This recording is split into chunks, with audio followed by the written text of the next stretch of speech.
नमस्कार। आज अब आते हैं हम टर्मिनोलॉजी के आगे की कड़ी में पेरियंथ के बारे में। पेरियंथ यानी परिदल पुंज। अब पेरियंथ को हम सिंगुलर उसमें टेपल्स भी कहते हैं।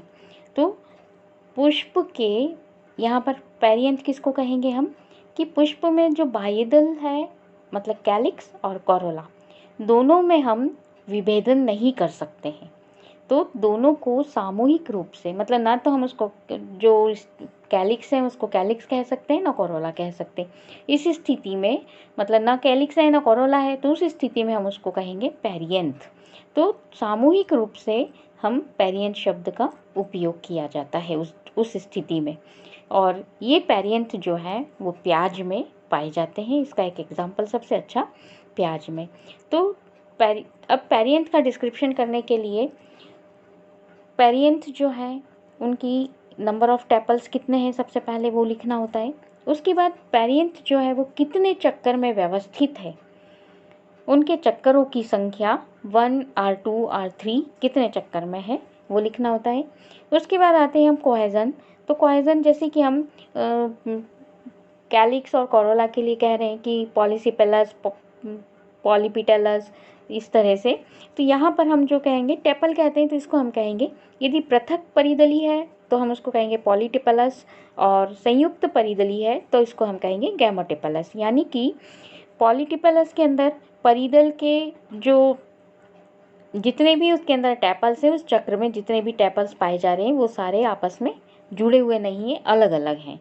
और गैमोटिपलस में परिदल जितने भी पाए जा रहे हैं टेपल्स जितने भी हैं वो सारे आपस में एक दूसरे से जुड़े हुए हैं, तब गैमोटिपलस। इसके बाद जो प्रकार है यहाँ पर हम कलर के आधार पर इसको दो प्रकार के कह सकते हैं।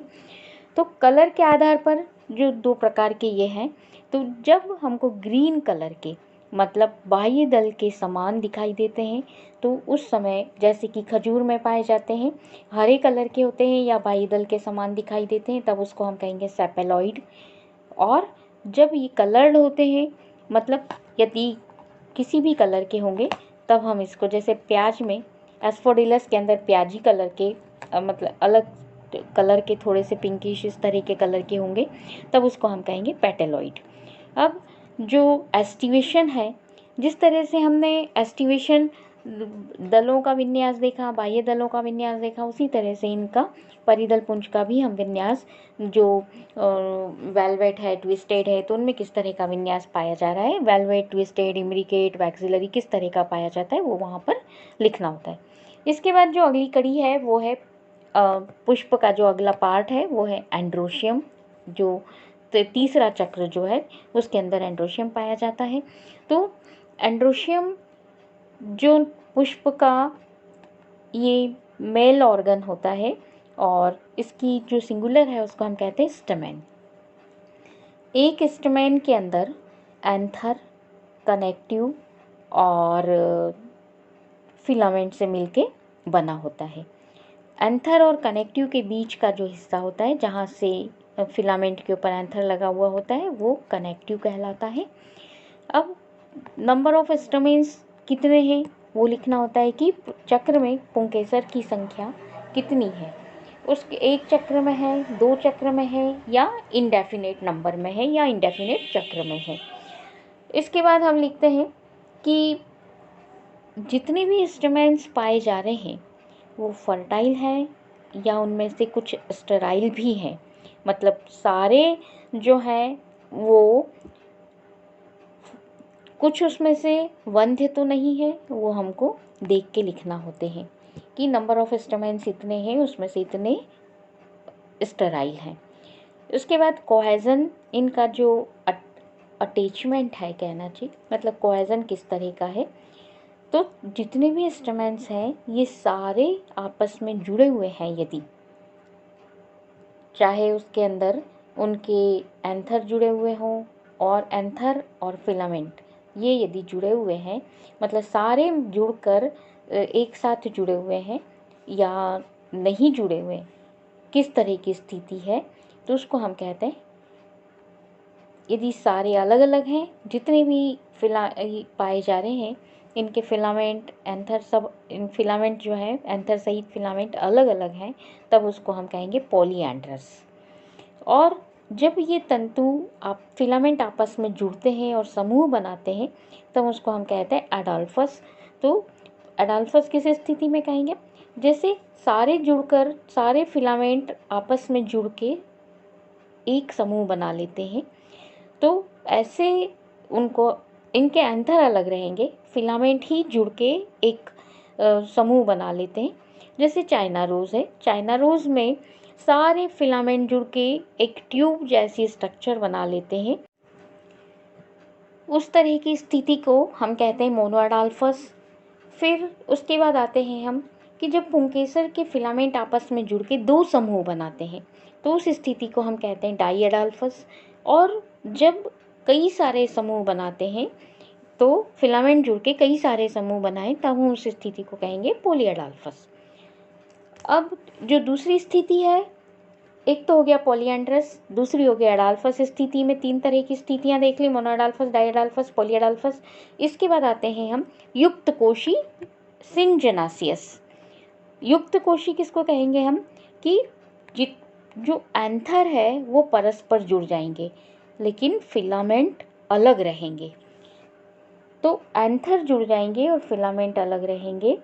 और जो गाइनोशियम की स्टाइल है, उसके चारों ओर एक बेलनाकार संरचना बना लेते हैं, जैसे सोनकस प्लांट के अंदर बन जाती है।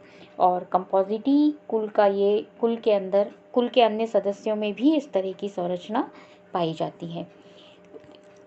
इसके बाद आते हैं अगला जो है वो सिनेंड्रस।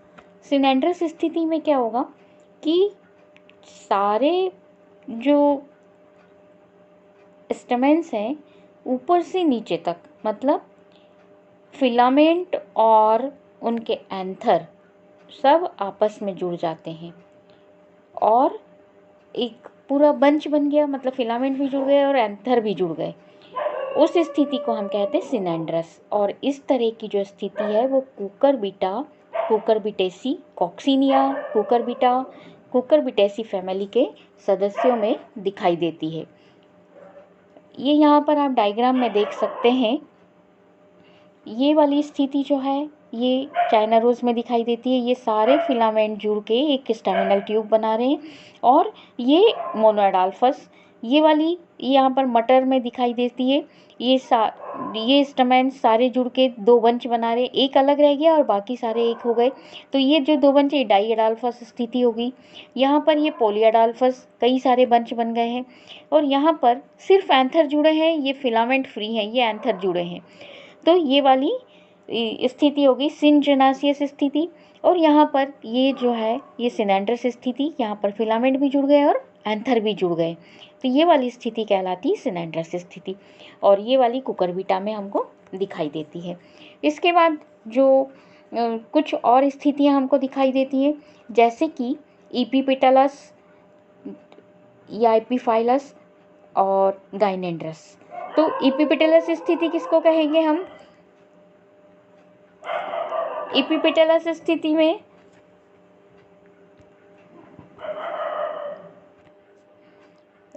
जब स्टेमेंस अपने फिलामेंट के द्वारा कोरोला से जुड़ते हैं, मतलब पेटल्स से जुड़ते हैं, या पूर्ण रूप से या आंशिक रूप से जुड़ते हैं और इनके एंथर फ्री रहते हैं, ये सोलेनम में पाया जाता है। और कंपोजिटी फैमिली में इस तरह की स्ट्रक्चर हमको दिखाई देती है। और इसको हम, ये वाली जो स्थिति है ये कहलाती है इपीपेटलस स्थिति। इसके बाद आते हैं कि जब यदि ये जो फिलामेंट है स्टेमेन के, ये यदि पेरियंथ से जुड़ते हैं, टेपल से जुड़ते हैं, तब हम इसको कहते हैं इपीफाइलस स्थिति। और गाइनेंड्रस स्थिति, जब स्टेमेन अपनी संपूर्ण लंबाई में या फिर कैंथर के द्वारा कार्पल से जुड़ जाता है, तो जैसे कि कैलोट्रोपिस में दिखाई देती है, इसको हम कहते हैं गाइनेंड्रस स्थिति। इसके बाद जो इनके चक्रों की संख्या, कि जो स्टेमेन है वो कितने चक्र में पाए जा रहे हैं, एक या एक से अधिक चक्रों में व्यवस्थित होते हैं, तब उनकी दो तरह की स्थितियां हमको यहाँ पर दिखाई देती है फ्लावर में। एक को कहते हैं द्विआवर्त डिप्लोस्टैमिनस और दूसरी को कहते हैं ऑफ डिप्लोस्टैमिनस। तो डिप्लोस्टैमिनस स्थिति में क्या होगा कि दो चक्रों में ये स्टैमेन्स हैं जो दो चक्रों में स्थित होते हैं, ये दो चक्रों में स्थित होते हैं और दो चक्रों में स्थित होते हैं। यहाँ पर ये जो पेटल्स हैं स्टैमेन के फिलामेंट पेटल के अल्टरनेट लगे हुए होते हैं, ये यहाँ पर ये अल्टरनेट लगे हुए हैं। और जो ऑफ डिप्लोस्टैमेन्स की स्थिति है पेटल के अपोजिट लगे होते हैं फिलामेंट। तो उस स्थिति में हम ऑफ डिप्लोस्टैमिनस मतलब जो फर्स्ट बाहरी वाला जो चक्र है वो अपोजिट होगा और अंदर वाला चक्र जो है वो अल्टरनेट होगा। और डिप्लोस्टैमिनस में बाहरी वाले चक्र के अंदर ये अल्टरनेट होंगे और अंदर वाले में अपोजिट होंगे। तो इस तरह से ये दो स्थितियां हमको यहाँ पर दिखाई देती है। इसके बाद जो एक और ये जो दोनों स्थितियां हैं ये मुराया डिप्लोस्टैमिनस स्थिति मुराया में पाई जाती है और ऑफ डिप्लोस्टैमिनस स्थिति जीरेनियम स्टीलेरिया इनमें दिखाई देती है। इसके बाद जो इनके अंदर जो स्थितियां हैं कि इनकी लंबाई के आधार पर हमने इनको दो भागों में बांट दिया है, डाइडिनेमस एंड टेट्राडिनेमस। डाइडिनेमस स्थिति जो है उसमें क्या होगा कि ये यहाँ पर आप देख रहे हैं कि ये 4 स्टैमेन्स होते हैं और ये 4 स्टैमेन में 2 समान लंबाई के होंगे, 2 लंबे होंगे बड़े होंगे और 2 छोटे होंगे, मतलब 2 भिन्न लंबाई के होंगे। 2 जो हैं बड़े वो बड़े होंगे, 2 छोटे होंगे, ये डाइडिनेमस। फिर उसके बाद हमको टेट्राडिनेमस स्थिति, यहाँ पर 6 होते हैं और इसमें अंदर की तरफ जो 4 लगे हुए हैं स्टैमेन्स ये बड़े होंगे और बाहर की तरफ जो लगे हुए हैं ये 2 छोटे स्टैमेन्स होंगे। तो इनको हम कहेंगे टेट्राडिनेमस। डाइडिनेमस स्थिति हमको ऑसिमम तुलसी में दिखाई देती है और टेट्राडिनेमस स्थिति हमको सरसों में दिखाई देती है। इसके बाद जो इनकी पोजीशन है वो किस तरह की होती है, तो पोजीशन मतलब कि ये जो स्टैमेन्स हैं वो कोरोला की नली से छोटी होकर मतलब कोरोला से बाहर की तरफ निकलते हैं या कोरोला से छोटे हैं अंदर की तरफ ही रहते हैं। तो इस स्थिति को हम दो स्थितियां हैं, एक निविष्ट और निस्त्र, इंसर्टेड और एक्सर्टेड। तो यदि कोरोला की ट्यूब से, जैसे ट्यूबुलर कोरोला है तो कोरोला की ट्यूब से यदि ये छोटे होते हैं इनके फिलामेंट और वो अंदर ही रहते हैं बाहर दिखाई नहीं देते हैं, तो उस स्थिति को हम कहेंगे इंसर्टेड। और इनके फिलामेंट बड़े हैं और कोरोला ट्यूब से बाहर निकले हुए होते हैं तो उनको हम कहते हैं एक्सर्टेड। और इंसर्टेड जो है इक्ज़ोरा में दिखाई देते, मोसेंडा में दिखाई देते और एक्सर्टेड जो है पैशन फ्लावर के अंदर दिखाई देते हैं। इसके बाद इनके अंदर कोष्ठों की संख्या कितने लॉक्यूल पाए जा रहे हैं, तो लॉक्यूल मतलब कि यहाँ पर हम उनको कहते हैं मोनोथिकस और डाइथिकस, एक कोष्ठी और द्विकोष्ठी। यदि एक कोष्ठ है, जैसे ये यहाँ पर हमको ये जो है ये पूरा एक कोष्ठ दिखाई दे रहा है और यहाँ पर ये द्विकोष्ठी। तो यदि एक कोष्ठ है तो जैसे ये जो गुड़हल चाइना रोज़ में पाए जाते हैं इनमें केवल 2 चैम्बर, केवल एक कोष्ठ ही होता है, यानी कि 2 चैम्बर ही होते हैं। और जो डाइथिकस होते हैं उनमें 2 कोष्ठ और 4 चैम्बर, मतलब 2 थीका एंड 4 चैम्बर होते हैं। और ये मस्टर्ड, पोटैटो इनके अंदर पाए जाते हैं। इसके बाद जो है फिलामेंट का अटैचमेंट, एंथर का फिलामेंट से किस तरह से अटैचमेंट है, तो एंथर का फिलामेंट से किस तरह का अटैचमेंट है, हमको 4 तरह का अटैचमेंट दिखाई देता है, बेसिफिक्स्ड, एडनेट, डॉर्सिफिक्स्ड और वर्सेटाइल। बेसिफिक्स्ड वाले में फिलामेंट जो है वो ये वाला जो है ये बेसिफिक्स्ड, ये जो है ये बेसिफिक्स्ड प्रकार का होता है और इसके अंदर ये यहाँ पर ये एंथर के बेस से फिलामेंट जुड़ा हुआ होता है।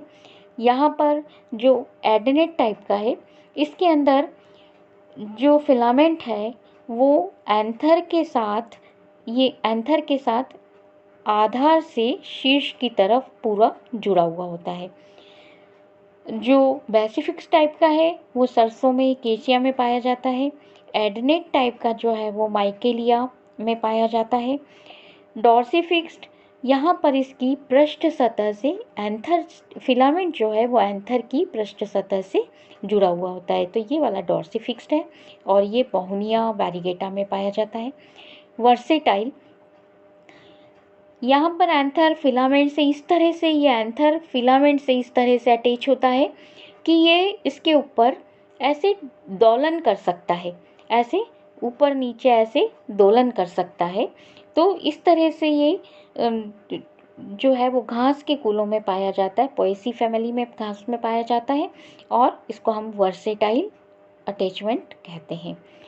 इसके बाद जो है कनेक्टिव, ये जो एंथर है और ये फिलामेंट है, तो ये इनके दोनों के बीच का जो स्थान है वो कनेक्टिव कहलाता है। कनेक्टिव की अलग अलग स्थितियाँ, एंथर को जोड़ने वाली अलग अलग स्थितियाँ दिखाई दे सकती हैं हमको। तो यहाँ भी हमको 4 तरह की स्थितियाँ दिखाई दे रही है। ये जो है ये डिस्क्रीट, ये वाली डिस्क्रीट, ये वाली डाइवेरिकेट और ये वाली डिस्ट्रैक्टाइल और ये वाली जो है एपेंडिकुलेट। तो जो डिस्क्रीट टाइप की है उसके अंदर कनेक्टिव बहुत छोटा होता है। ये जो कनेक्टिव है ये काफ़ी छोटा होता है या लगभग अनुपस्थित होता है, यूफोर्बिया में पाई जाती है। इसके बाद दूसरी तरह की स्थिति जो डाइवेरिकेट, जैसा इसका नाम है डाई, तो इसके अंदर कनेक्टिव जो है वो मतलब जो एंथर है वो 2 भागों में बट गया और ये कनेक्टिव भी इस तरह से 2 भागों में बट जाते हैं, एक दूसरे से पृथक हो जाते हैं। ये जस्टिशिया के अंदर दिखाई देता है, टीलिया जस्टिशिया में इस तरह की स्थिति दिखाई देती। डिस्ट्रैक्टाइल, यहाँ पर क्या होगा कि कनेक्टिव जो है वो बहुत ज़्यादा दीर्घित हो जाता है और फिलामेंट पे करीब करीब इस प्रकार रखा रहता है जिससे कि जो एंथर हैं उनके वंध्य और जो जननक्षम भाग है, मतलब जो फर्टाइल है जो स्टराइल है, दोनों भाग अलग अलग हो जाते हैं इस तरह से। तो ये कनेक्टिव जो है इस प्रकार से इलोंगेटेड हो जाता है। तो एक तरफ तो इसका फर्टाइल भाग हो जाता है एंथर का और दूसरी तरफ उसका स्टराइल भाग आ जाता है। तो इस तरह से ये फिलामेंट से कनेक्टिव से ये जुड़े रहते हैं एंथर। एपेंडिकुलेट, तो कनेक्टिव जो है वो एंथर से ऊपर निकल के एक पंखदार उपांग बना लेता है, अपेंडेजेस, ये इस तरह से ऊपर निकल के ये इस तरह अपेंडेजेस बना लेता है। इस तरह के उसको हम कहते हैं एपेंडिकुलेट। एपेंडिकुलेट स्थिति होती है कनेक्टिव की। इसके बाद जो है जो इनमें डिहिसेंस होता है, पॉलन ग्रेन बनने के बाद इनके अंदर पॉलन ग्रेन का फॉर्मेशन होता है एंथर के अंदर। तो पॉलन ग्रेन बनने के बाद इनका जो डिहिसेंस होता है तो वो उसमें दो प्रकार की स्थितियाँ दिखाई देती है, एक होती है इंट्रूस, दूसरी होती है एक्सट्रूस। तो ऐसी स्थिति जिसमें एंथर जो है वो मध्य पुष्प के मध्य भाग की ओर फटते हैं, जैसे कि मटर में, तो वो वाली स्थिति कहलाती है इंट्रूस। और दूसरी वाली उसके अंदर एंथर जो है वो पुष्प के बाहर की ओर फटते हैं, तो जिससे पॉलन ग्रेन सारे बाहर बिखर जाते हैं। तो ये वाली स्थिति जो है चाइना रूस में पाई जाती है और इनको हम कहते हैं एक्सट्रूस। तो ये तो सारी टर्मिनोलॉजी हो गई एंथर की। धन्यवाद।